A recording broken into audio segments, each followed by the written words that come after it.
Impact of influence, the Murdaugh family murders.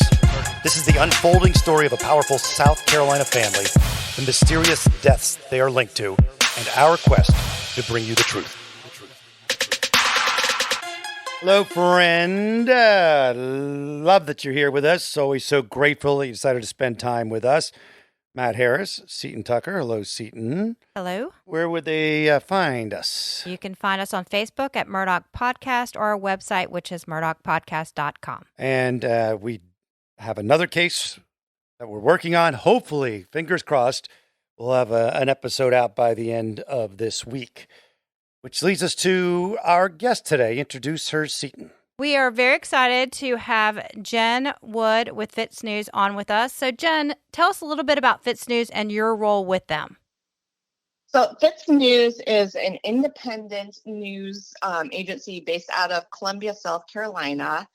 And I've been there, I guess a little over 2 years, and I'm their director of research. So I basically coordinate all of our research for all of our stories. Occasionally I write, but not as much as everybody else. It's totally not my bag. I just like digging and making spreadsheets. We were talking earlier, and your background is as a private investigator. Is that correct? Yep. So my degree's in criminal justice from Michigan State. And after I graduated, I did a lot of work, different jobs, but I've worked in insurance liability claims. And also when I lived in Indianapolis, I was a private investigator for about 7 years. So research is your jam. Yes. Digging deep. Yeah. Dig in the dirt. Yep. I like finding stuff. Yeah. Or maybe you don't, and then you at least found out the truth, right? Sometimes you dig and there's nothing. Exactly. Rule of thumb is I never dig into friends. Yeah. I don't want to know. If you're not going to tell me, I don't want to know. Right. Well, I think we heard that from a few attorneys along the way, that they don't like to represent friends primarily because they like to be paid. Well, if you dig deep enough in anybody's nose, you'll find a booger, is the old saying. Yep, that's true. Let's talk about the FOIA request you did for Alec Murdaugh's jailhouse communications. Why did you decide to do this request? So part of my job is to submit FOIAs, come up with ideas for FOIAs, and then track them, as they go, because we have so many open FOIAs, so we track them. And Will and I were talking, and he was like, I'm kind of curious what kind of messages Alex is getting in jail and who he's calling. And I said, well, we can FOIA for that stuff. And he said, let's do it. So we submitted it shortly after he was sentenced by Judge Newman. We weren't quite sure what we would get back. We just kind of threw everything at the wall and just to see what would stick. And when we got the phone logs and messages back, I sent them to him and I said, you're going to want to read this now. Yeah. When were they sent, Alec? What prison was he in when he was getting these letters? So I think it was after he was sentenced, but while he was still in, the prison where they evaluate them before they determine where they're going to, be incarcerated more permanently. So and we did it from the date of the sentencing to whenever I submitted it. And then, obviously we're going to submit for more because it was interesting to see what he was receiving from people. Yep. Obviously, the ladies that were reaching out to him were really interesting. Some people seem like they were just reaching out because they wanted to offer support in some way, or what were your takeaways? I was surprised at how many different people reached out to him offering support, offering, I don't believe that you're guilty. I'm here if you want to talk. I have heard people question, whether or not they had enough to find him guilty, but, that was up to the jury. The jury did. But the number of people that said, I believe you, I'm here if you want to talk, it shocked me. So about how many letters did he receive in that time? I want to say, let me look. I'm looking at it right now. I want to say like 20, and there were a couple people that sent him multiple messages. Yeah, I wonder if these people are, even the ones that reached out for support, are serial reaching out to support people that constantly reach out to inmates. It did seem like there was at least one who seems like that's kind of the thing that she does. Yeah, there were a couple in there that's kind of the vibe that I got. That this is not new to them. They know the system, and for them to be reaching out so quickly, I mean, you have to get an account to email an inmate, so they must know the process. Oh, good point. Yeah, good point. Because you wouldn't, if you asked me right now, how do I get a hold of a prisoner, I would have no dang idea. No, there's a lot of protocol. I was reading up on it this morning. You have to set up an account, and it's run through a service. I guess that's how they clear who is calling and monitor. Because if they're getting calls saying, "Hey, bring me a gun and help me escape," the jail needs to know about that. Yeah. How about that? Let's talk about the saucy ones. Yeah, the love ones. Nicolette was my favorite by far. I mean, she came in hot and heavy. I think I love you. I think about you every day. I was like, whoa. I mean, that was the first one she sent was, I think I love you. Wow. What else did she say? She said, I swear in my life and on my soul, I'll never say a single word to anyone important or not important. I genuinely care for you. Okay. I mean, that she just came right in and said it. I wonder if these women knew that these communications would potentially become public. I mean, the case in Colorado, the name's failing me, where the woman and their children were just murdered by the husband. They had FOIA the letters that he was getting, and they were released. So I don't think it's like an unprecedented FOIA. It's pretty common. Yeah, that was Chris Watts, I think. Yeah, and he did receive love letters.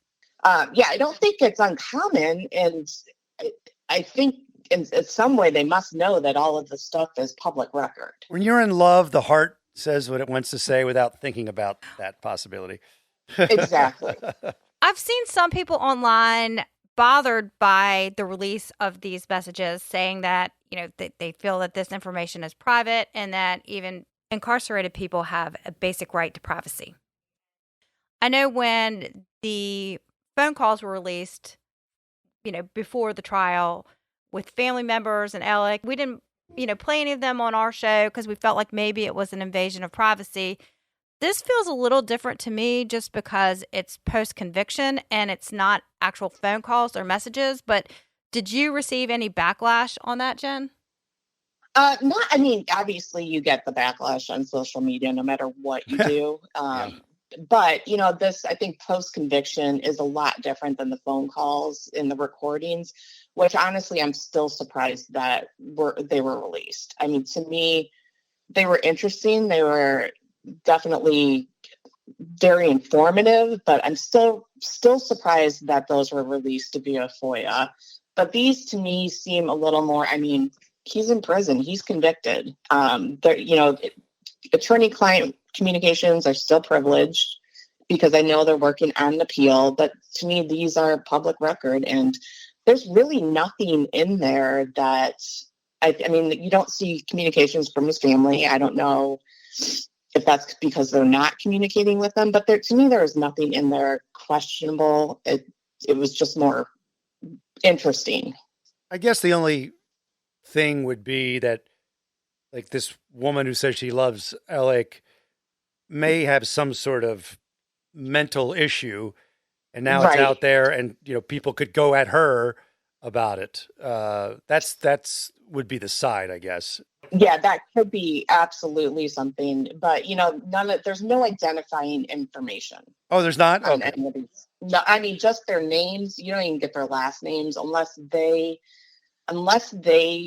write them in the text. And even there's one, hey, Mr. Murdaugh, my name is Brittany, and her last name's redacted, and where she's from is redacted. All right, okay. I didn't know that. Yeah. I'm going to fess up. I did look on social media and see if I could locate any of these ladies just out of genuine curiosity. Maybe that's wrong. But all you have is their name and their state or something.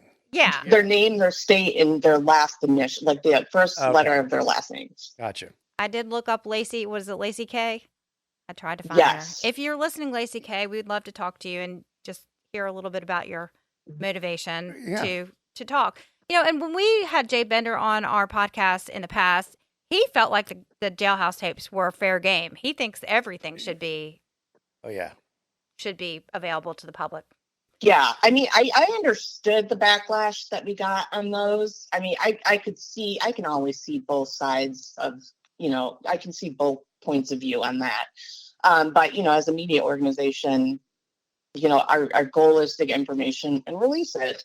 This to me is a little less controversial, but of course we're going to get backlash on everything. Yeah, I agree. Hello Fresh. Hello Fresh is great. I've used it and it really makes mealtime a lot less stressful. You get farm fresh, pre-portioned ingredients and seasonal recipes right to your doorstep. It skips that whole, what are we going to have for dinner tonight? Because it's right there in the box with the recipes, and it makes cooking easy and fun. I cook with my 13-year-old and 17-year-old daughters, and I'm no chef, and we have a good time doing it. The cost of grocery keeps going up. HelloFresh is cheaper than grocery shopping and 25% less expensive than takeout. They have 40 weekly recipes to choose from for all meal occasions, lifestyles, preferences. Go to HelloFresh.com/Murdaugh60 and use code Murdaugh60 for 60% off plus free shipping. That's HelloFresh.com/MURDAUGH60 and use code Murdaugh60 for 60% off. HelloFresh, America's #1 meal kit. It's spring cleaning time, and I am vacuuming everything this year, even the creepy attic. Why? Because I'm a Dunkin' Rewards member, so I get ahead by using my rewards as fuel, and fuel it does.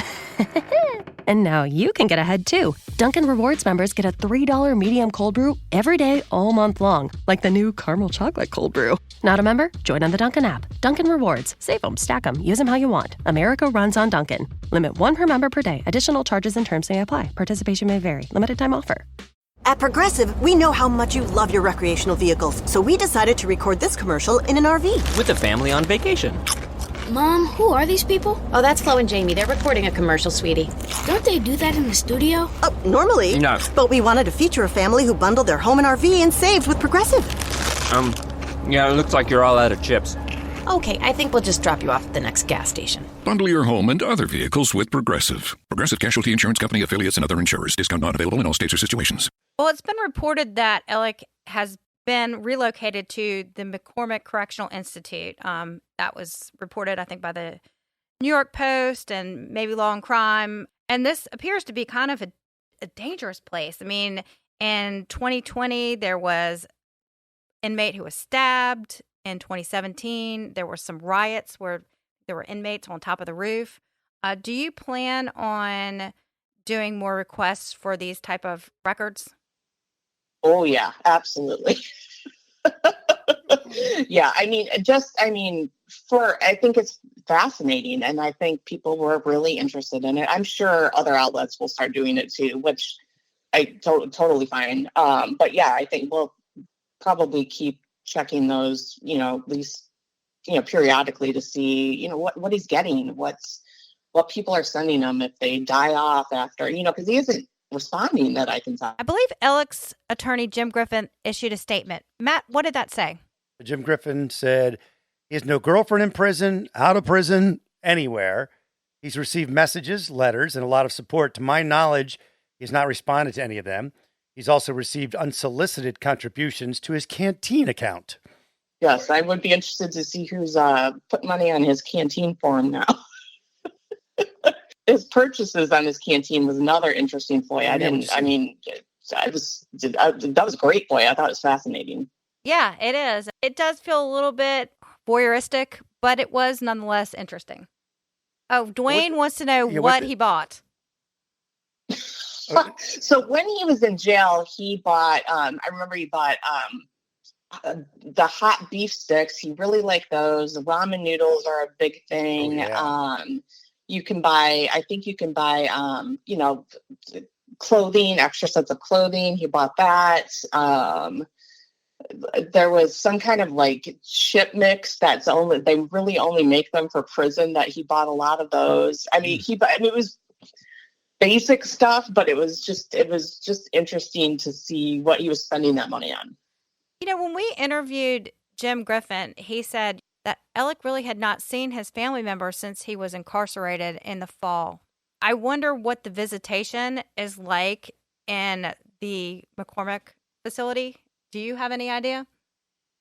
I mean, I think you have to register to visit them. I don't know what the frequency is for visitors. I do know that they do have, in the South Carolina correctional facilities, they have access to inmate tablets. They're very locked down, but they're allowed to use the messaging system, which those messages from, the ones we FOIA'd came through that. They have limited ability to like research, so they can, if they're working on their appeal, they can do that. They do all their phone calls via that tablet. And then they also use it as, if they get in trouble, they take it away for 30, 60, or 90 days. That's what I do with my kids. It's nice to have that tablet. So I was like, oh, okay. Yeah. Well, before we let you go, I want to talk a little bit about your big interview you had this week with Steve Peterson, who is a private investigator who does work with Andy Savage, who represented Sandy Smith, Stephen Smith's mother, for a brief period of time. What were your biggest takeaways with this interview? I thought it was interesting listening to, first of all, listening to his investigative process. I know he used to be a DEA agent and was working in the capacity of a private investigator. And just hearing, he was boots on the ground with us. He was out there knocking on doors, doing the, questioning of the people that had come up in that incident report. He was, relaying information back to law enforcement. I thought it was just interesting listening to all the work that he had done and what he had gathered, how he relayed that to the SLED investigation team. To me, the most interesting thing that I thought, the iPad was fascinating. I don't know what you guys thought, but, the fact that he found out that these PIs had gone to Sandy and told them they were looking at Stephen's murder and asked for the iPad, and she gave it to them, grateful for help. And it was destroyed when SLED went and did a search warrant for it. Unbelievable. We actually got a question on our Facebook page, Murdaugh Podcast, this week about that. And I think a lot of people seem to be confused about this iPad, thinking that he is the person who took the iPad. But listening to the interview, it does not sound like he was. My understanding is that the private investigators were working. Somehow they were connected to a man named Greg Roman, and he was writing articles on the Murdaugh case. And I don't know, if they were hired by him or if they were tied to Greg Parker. But it definitely wasn't tied to Andy Savage or Steve Peterson. Steve Peterson just had asked about the iPad, and Sandy told him what happened, and he tracked it down and provided that information to SLED so that they could go obtain it from them. Because the rumor for a while was that law enforcement of some kind, FBI or somebody, had lost the iPad, and then eventually found out that it was, what did he call him? Daryl and his other brother Daryl from Daryl and Daryl. Yeah, that's Daryl, what, yeah. that had taken it.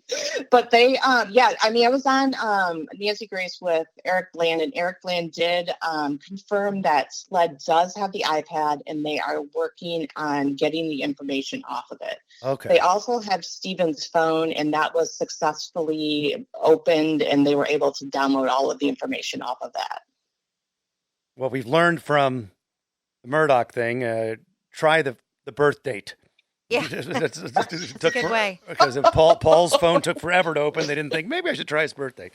Well, another big takeaway I had by listening to the interview was that it doesn't appear that the Murdaughs have any direct connection to the murder of Stephen Smith. Right. And that, I still don't know the source of that rumor. I have a lot of friends in Hampton, and they said that the rumor mill there is crazy. Most of the time it's fairly accurate, but from what what Steve Peterson was telling Will, it sounds like Buster and Paul were both confirmed to be out of the county that night that Stephen Smith was murdered. Wow. People may not want to hear it, but that's what he found. He has no reason to lie about it. Well, and I like what Right. your boss, Will, has said. His job is to find the truth wherever it takes him. Right. And, I think I don't want to speak for Sandy because, she's a grieving mom and it's hard for me to put myself in her shoes. But I think she just wants answers. She wants to know what happened that night. I mean, no matter what happened, he was murdered. He was a victim of homicide, whether it was vehicular or, some other manner. I think she wants to know what happened to him. She said that all along, that she wants to know the truth, whatever that may be. Yep. Right. And I pray that the exhumation and the second autopsy does provide her with some answers. And it does sound, they're not talking a lot about it, but it does sound like it was productive. And they were able to collect additional evidence from his body. So I'm hopeful that it is, because it had to have been traumatic for her as a mother. Yeah, absolutely. Let's hope that she gets the answers she needs sooner rather than later. Yep. Yeah. Jen, thank you. Thank you for having me. This was fun. Well, we appreciate you coming on, and tell us where we can read more about these jailhouse calls and the rest of the coverage that y'all are doing on Murdaugh and many other things. Okay, so our website, it's FITSNews, FITS News, NEWS.com. And our social media, it's all, we post everything on Twitter and Facebook. So that's also all FITSNews.com as well. Perfect. All right. We'll talk to you soon. All right. Thanks, Jen. Matt. Thanks, Seton. Thank you. Bye. Bye. And if you want to reach out to us, where do they find us, Seton Tucker? You can find us on Facebook, which is Murdaugh Podcast, or on our website, which is murdaughpodcast.com. Matt Harris, podcast@gmail.com as well. So we've got a case that will be debuting within the next few days. We'll continue with the Impact of Influence title. And this is the case of Shanquella Robinson. Here's a sneak peek. Our mom's was out and about somewhere, and she called me and told me she had passed. I just started crying. I just hollered. When he said alcohol poisoning, I wasn't going for that. Nah, you ain't gonna tell me no alcohol. You're not gonna tell me no alcohol poisoning. Not at all. She my daughter, but she everybody's daughter. She your daughter. But this father right here is the word that I heard. Because I can't see her. Can't hear her voice. But in due time, God's going to bring it to the head. It's coming. It's coming. For these friends to come and snatch her life from up under her like that, it's just cold-hearted, and it just tore me up. It took a lot. Those families that those kids belong to, they about to suffer, hurt, just like I am. Look for season 2 of Impact of Influence, the Shanquella Robinson case, coming soon.